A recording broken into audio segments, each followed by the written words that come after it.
Amados e amadas, vamos continuar então na página de número 22 ainda. E alguém quer fazer uma pergunta? Faça rápido da primeira página. Não? Então vamos continuar lendo na página 22. A metodologia do ensino dos hebreus. Acharam aí, irmãos? Sim. Metodologia do ensino dos hebreus. Os métodos de ensino praticado pelos hebreus baseava-se na oralidade, como a repetição, a revisão, o diálogo, as perguntas e respostas. Então eram os métodos que eles usavam. A oralidade, que é a fala mesmo, né? E essa forma, na verdade, é um dos piores métodos que nós temos para ensino. É a fala, é o que eu mais uso. É o que mais a maioria usa, é a fala, a oralidade. Eles usavam a forma de repetir as mesmas coisas. Isso está escrito inclusive em Filipenses capítulo 3, verso 1. Se vocês puderem abrir para ler. Filipenses. Capítulo 3, versículo de número 1. A repetição. Irmãos, com os filhos, quem tem filhos pequenos inclusive, né? Como alguns aqui têm, é o seguinte, e outros terão, em nome de Jesus.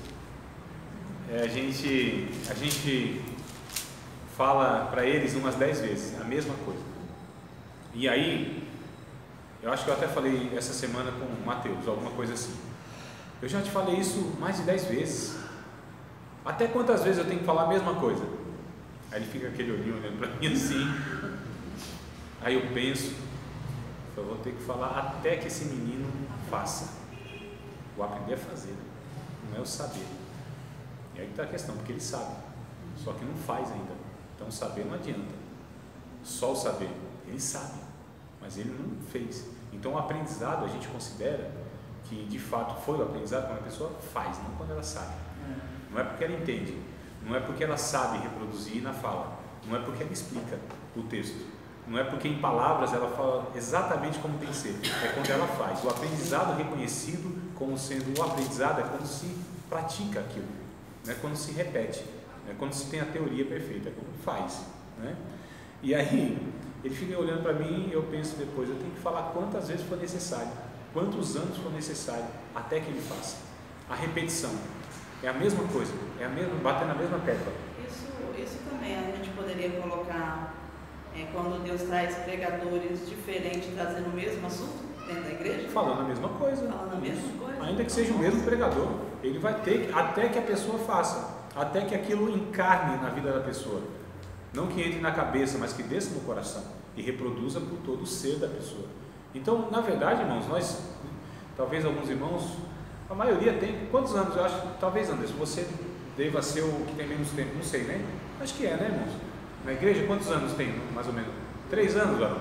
Mas você já deve ter ouvido nesses 3 anos, assim, é o mesmo assunto falado 2, 3, 10, 20 vezes, o mesmo, né? Mas nós que estamos, inclusive, talvez 5, 10, 15, 20 anos ou mais, né? Não sei quem tem mais tempo aqui que está no Evangelho. Ângela?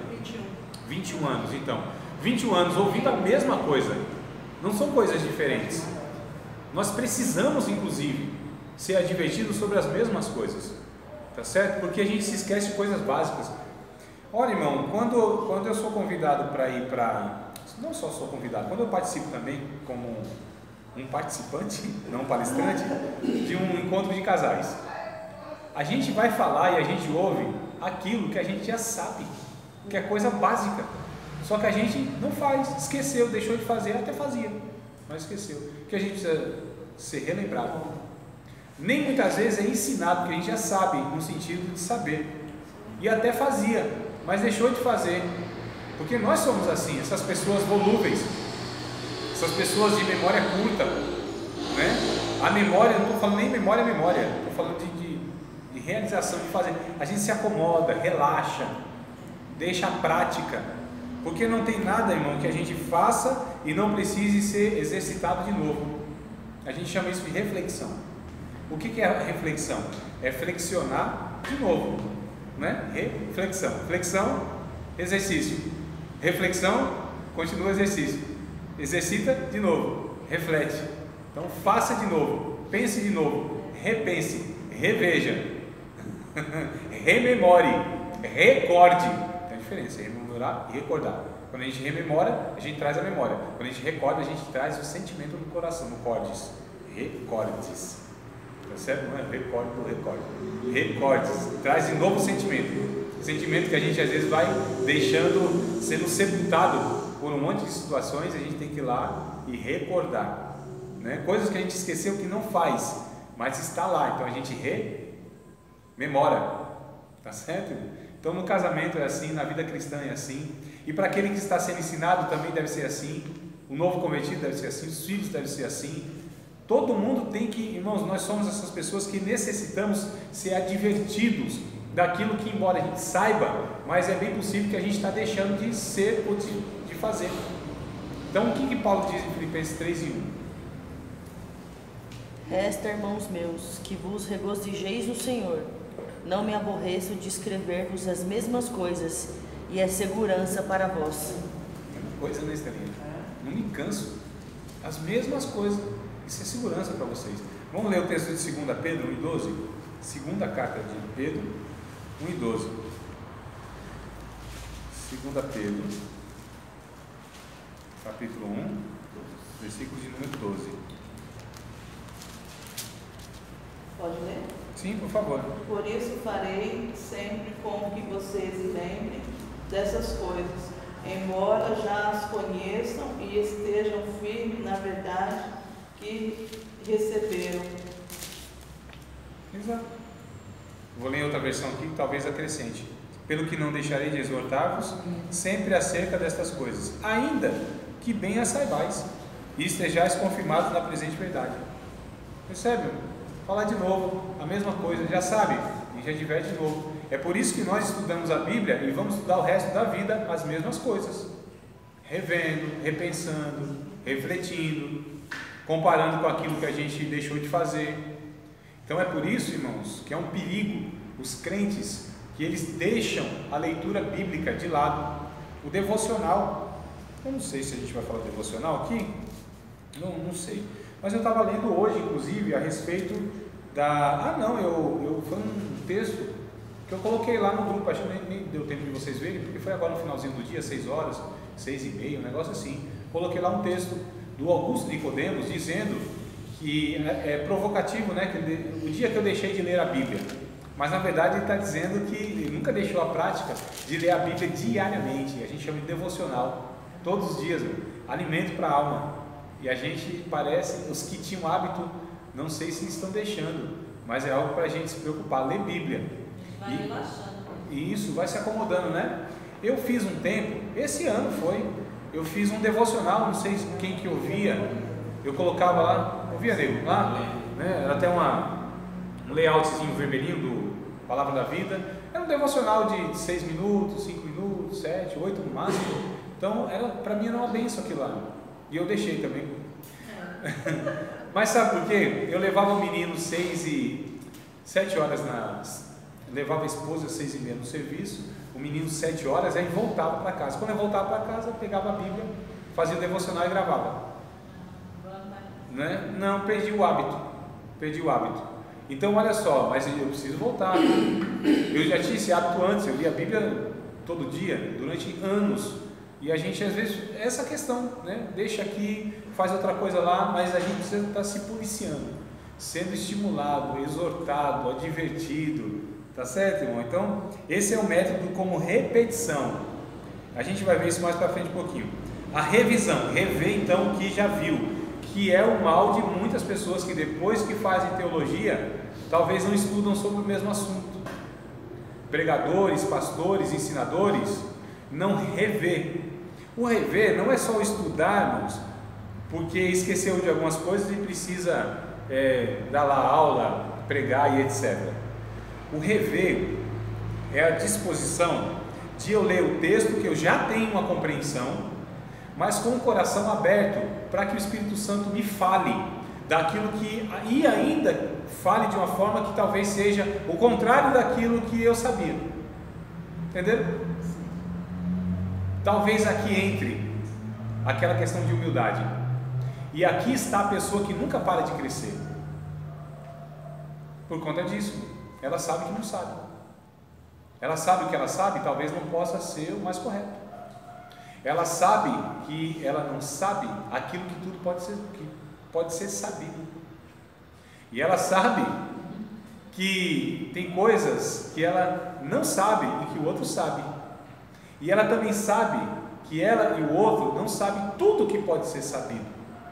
Então, quando eu tenho essa percepção, eu sempre ouço, e não só escuto, mas ouço o que o outro tem a falar, embora eu já saiba alguma coisa daquele assunto. Vocês estão compreendendo? É o exercício da humildade, é o exercício de você dar ouvido a tudo e a todos, ouvir, comparar. E a maioria das pessoas que já estudam, já fizeram curso de teologia, são crentes de longa data, pastores, pregadores e professores, têm esse mal muitas vezes. O professor, foi você que falou que numa pregação ou no ensino a gente só absorve 25% daquilo que a gente ouve. Ah, tá, tem. Então vamos colocar, dentro dessa aula que você está dando, a gente mesmo só absorve esses 25%. E se de repente a gente ouvir novamente esse áudio, a gente vai, nossa, nem prestei atenção nisso, né? Lembrar, né? Sim, tu falou que é Estelinha. Não, só murmurei. Então, aí eu pego no pé de vocês acham que eu sou chato. Irmãos, mesmo você ver na aula, assista-o de novo, né? Leia o livro, veja 2 vezes, não tem problema. Isso é o que? São formas que a gente tem para que a gente vá absorvendo mais e mais. Irmãos, vocês estão com a cabeça, o corpo cansado, né? O dia todo, um monte de coisa na cabeça, preocupação, pensando no que vai fazer amanhã. Tem um par de olhinhos ou vários pares de olhinhos olhando para mim e a cabeça, irmão, está longe. Está longe, né? Assim, alguns fingem que estão prestando atenção e eu finjo que acredito. Não, mas estão tentando prestar atenção. Mas e a preocupação? E o que aconteceu hoje no serviço, em casa, sei lá onde, pensando um monte de coisa, cérebro cansado? Não acontece isso de vez em quando vocês vêm para cá? De vez em quando, né? Não acontece? Preocupação? Aí vocês estão ouvindo, ou melhor, vocês estão escutando, vocês estão olhando para mim, mas aquilo não desce na compreensão, não fica na memória. É fato isso, irmãos. E ainda que você viesse compenetrado, tivesse de férias, inclusive. Não, eu estou folgando, tem 3 quintas-feiras já. Está sendo maravilhoso. Coisa boa. Porque eu estou conseguindo absorver, prestar atenção e estar acordada. Louvado seja Deus. Semana que vem eu não estou de folga na quinta, sabe o estado que eu vou chegar aqui. Então, vamos pegar isso tudo favorável, tudo propício, Estelinha. Tá de folga, dia tranquilo, dormiu bem, não tem o estresse do serviço e tal, né? Não estava com o livro, mas deu uma lida no livro e tal, e veio me ouvindo 1h35, 1h40 minutos, irmãos. Nós conseguimos, que não atrasou tanto, não teve tanta conversa no intervalo, então nós aproveitamos o máximo a proposta de estarmos aqui das 8 às 10. Imagina, negócio ó, coisa boa, hein? Favorável, né? Aí, essa 1h35, 1h40 que ouviu, você pensa o quê? Que está na memória? Não tá nada. Não está. Aí o que a gente deve fazer? Amanhã, de preferência, amanhã, pegar o videozinho, o áudio, o que é que seja, de novo ouvir. Eu tenho certeza absoluta. E se eu estiver errado, na próxima aula vocês falem para mim, mas vocês vão ter que fazer isso então. Ou seja, vocês vão ter que pegar essa aula de novo pelo vídeo e assistir. Eu tenho certeza, tenho absoluta certeza, que a aula que vem você fala assim, é verdade, André, você tem razão. Teve coisas que quando eu assisti de novo, eu compreendi, eu ouvi, inclusive, me parece que eu não tinha ouvido ao vivo. Por quê? Não tem flashes na mente de vocês de dispersão. Quem consegue ficar compenetrado 1h e pouco olhando para o cidadão falando? Não tem como, absorvendo não tem como. Então essa questão de revisão, de repetição, estudar as mesmas coisas, ler de novo, ler o texto outra vez, não tem problema. Agora tem um aqui interessante, irmãos, ainda tem alguns minutinhos para despedir de alguns. Tem outra coisa aqui, depois da revisão, o diálogo, metodologia de ensino, conversa, diálogo, coisas que a gente parece que também está perdendo. Porque o que é o ensino? Um fala, todo mundo ouve. Nem sempre concorda, mas também não tem espaço para falar. Não é assim a pregação? Isso é a pregação, né? Não é assim muitas vezes a escola dominical? Não é às vezes assim um seminário, uma teologia? É ou não é? O diálogo é onde é um método que a gente usa e proveitoso para que a gente aprenda. O diálogo, a conversa, a discussão, respeitosa, claro, nesse sentido, irmão. Então a gente precisa promover mais essa questão de diálogo nas igrejas, fazer a roda de diálogo e conversar, né? Muito mais interessante. Aqui é um negócio, é porque a gente talvez não tenha essa dinâmica, mas escola dominical eu gosto, principalmente com jovens, faz a roda, deixa eles aqui, ó, todos né? Falam. Todos falam, um olha no olho do outro. Aqui vocês só estão olhando no meu olho, tá vendo a nuca dos outros. Pastor Robson que fala, né? Na igreja a gente só vê nuca. Não é verdade? Então percebe, tudo isso tem a sua contribuição. Perguntas e respostas, eu acho interessante também. Eu, na verdade, gostaria demais que vocês estudassem um livro na casa de vocês 7 dias antes de vir, né? Estudassem e tal, e vocês só iam fazendo as perguntas e eu só respondendo, ou tentando pelo menos. Seria muito bom. Por quê? Porque a aula seria na demanda da necessidade do que vocês têm, não do que eu acho que vocês querem ouvir ou precisam ouvir, porque eu não sei.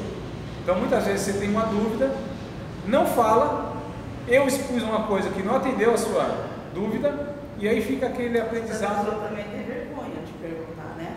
Então, mas aí a gente precisa quebrar isso, né? A pessoa é tímida, né? O ambiente precisa ser propício para que isso seja, Tem medo. para que isso seja uma realidade. E precisa ter esse ambiente, criar esse ambiente, onde todos falem, e onde um fale, ainda que seja para o outro absurdo, mas é importante, porque se tem uma pessoa que tem dúvida, então é importante aquela dúvida. Eu não desconsidero e não acho, sinceramente, que nenhuma pergunta ela é idiota, que nenhuma pergunta ela é boba, que nenhuma pergunta ela, meu, pelo amor de Deus, você não sabe disso? Está aqui na teologia, não sabe desse negócio? Volta para a escola dominical lá, depois na conversa. Não é? Não pode ser um negócio desse, não tem como ser. Se houve uma pergunta é porque existe uma necessidade ali. Se existe a necessidade, o lugar é esse, é na sala de aula para fazer. A sala de aula precisa ser um ambiente familiar, um ambiente onde o Espírito Santo tem a liberdade para falar, para agir, irmãos, não é? Porque aqui não tem essa questão de que um sabe mais, o outro sabe menos. Não, se soubesse mais, por que está aqui? Sabe mais. Nós estamos aqui porque nós não sabemos, inclusive eu também.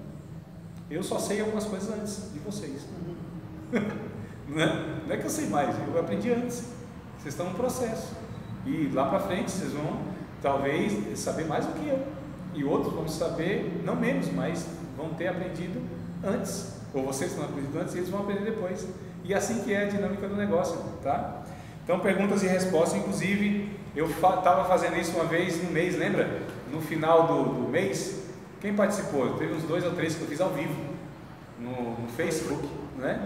A Analice eu lembro que participou, a Esther eu lembro que participou, a Ângela também, tu também lembra, não é? Não foi um negócio bom? Foi? Fiz 2 vezes só, estou tentando fazer isso. Não está fácil, mas o negócio é complicado demais. Mas, irmãos, eu acho que isso é proveitoso e nós devemos então trazer